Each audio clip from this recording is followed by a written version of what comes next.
نحمده ونصلي على رسوله الكريم اما بعد فاعوذ بالله من الشیطان الرجیم بسم اللہ الرحمن الرحیم۔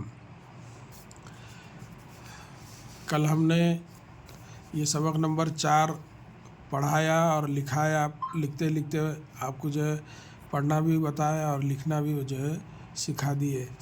آج انشاءاللہ تعالی سبق نمبر 5 اس کو بھی پڑھیں گے آج 1 سے 2 بار اور سمجھیں گے انشاءاللہ۔ پھر کل اس کو جو ہے لکھیں گے، آپ سے ہم لکھ کے آپ کو بتائیں گے۔ اور جو ہے یہ 5 سبقوں میں پرسوں یعنی کل تو لکھنے کا ہے، پرسوں انشاءاللہ سلپ ٹیسٹ کرائیں گے، یعنی املا 5 جتنے سبق ہے اس کا جو ہے املا کیسا لینا، کیسا جو ہے وہ کرنا انشاءاللہ، وہ آگے جو ہے میں آپ کو بتاؤں گا۔ آج جو ہے اس کو پڑھ کر سناتا ہوں۔ کوٹ، کاف کو وہ آنے سے کو۔ اب دیکھو ٹے پورا آیا مگر ٹے کو آدھا پڑھ رہے ہیں اپن۔ کوٹ جیسا عام پڑھے تھے نا، میم پورا آیا تھا مگر آدھا پڑھے۔ اب جو ہے ٹے پورا آیا تھا مگر اس کو آدھا پڑھتے، یعنی جزم آتا اس کے اوپر۔ کوٹ، اب یہ دیکھو اس کو جو ہے 3 مرتبہ لکھے ہو نا، کو کوٹ۔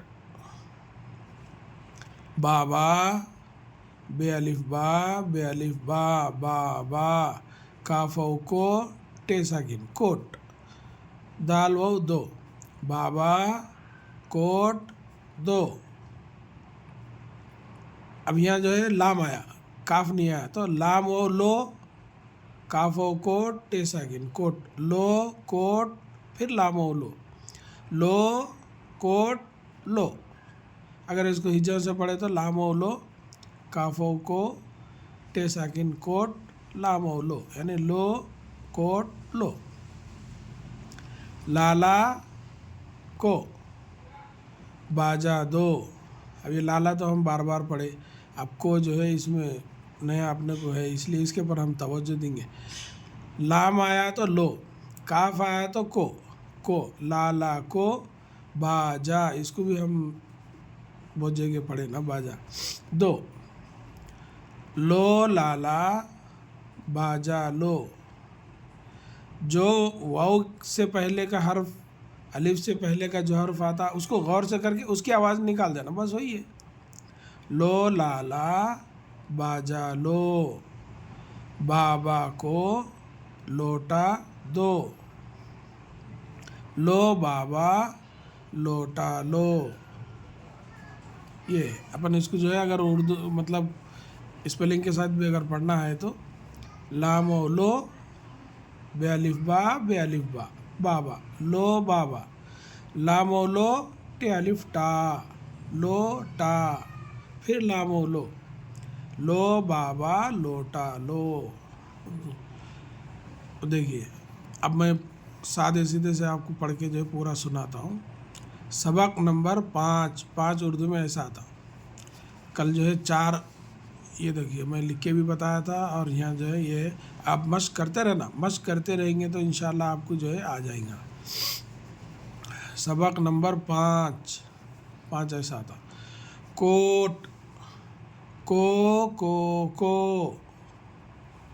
کوٹ، بابا کوٹ دو، لو کوٹ لو، لالا کو باجا دو، لالا کو باجا دو، لو لالا باجا لو، بابا کو یعنی بابا کو لوٹا دو، لو بابا لوٹا لو۔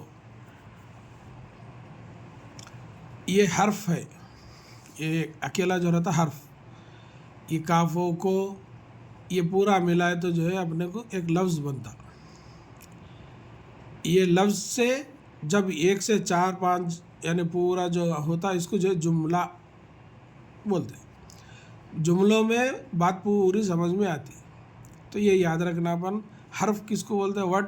یہ جو ہے یہ ایک حرف جو رہتا اس کو ورڈ بولتے ہیں۔ اب جو ایک چیز بنتی چھوٹا سا جو رہتا اس کو جو ہے لفظ، یعنی کوٹ ایک لفظ ہے، یا اب اس کو اگر لیے اپن تو یہ چار جو ہے یہ چار کو ملا کے ایک پورا جملہ ہوتا ہے، یعنی ایک پوری بات ہو جاتی. ایسے اس کو بھی ہے. تو ہم جو املا لیں گے تو انشاءاللہ یہ 5 سبقوں میں سے ہر ایک سبق میں سے 2 لائن کا املا ہوگا، وہ بغیر دیکھے لکھنا میں آپ کو بتاؤں گا، سکھاؤں گا. اب آواز پہ غور کرنا. اگر ہم جو ہے یہ لا اگر بولے تو آپ نے یہی ذہن میں آنا کہ لام کے بعد الف آنا، لام کے بعد الف آنا. کو اگر بولے تو کاف کے بعد وہ آنا. با جا بولے تو بے کے بعد الف آنا، جیم کے بعد الف آنا. یہ بس ایسے ہی یہاں ایک ہے دیکھو دو، لا کو باجا دو، یہ دال وہ دو. یعنی اگر اپنے ہونٹ گول ہو رہے، آواز جو ہے آگے جا رہی، تو یہ سمجھنا اس کے بعد یعنی جو بھی حرف کے بعد وہ ہے تو اس کو جو ہے دو اپن آواز جو ہے گولائی سے پڑھنا ہے. بس اس کو یاد رکھیں گے. اور یہ آپ غور کریے، میں 4-5 چیزیں بتایا تھا آپ کو، الف، یا، واو، بڑی یا، الف کے اوپر مد. مگر اب اپن 5 سبق پڑھے صرف واو اور الف ہی آیا اور الف مد آیا، جیسے عام. یہ 3 ہی ہے، یا اور بڑی یا نہیں آیا. تو ہم یہ اسی کی آواز کو جو ہے آپ یاد رکھیں گے، کو اور با یعنی الف کا اور الف مد آ، یہ 3 ہے. انشاءاللہ تعالیٰ میں آپ کو پھر جب املا لوں گا، املے میں بھی آپ کو بتائیں گے سلپ ٹیسٹ کا کیسا لینا ہے کیسا نہیں. اللہ تعالیٰ سے دعا ہے کہ ہم سب کو اللہ تعالیٰ اپنے حفظ و امان میں رکھے. آمین. وآخر دعوانا الحمد للہ رب العالمین. السلام علیکم ورحمۃ اللہ وبرکاتہ.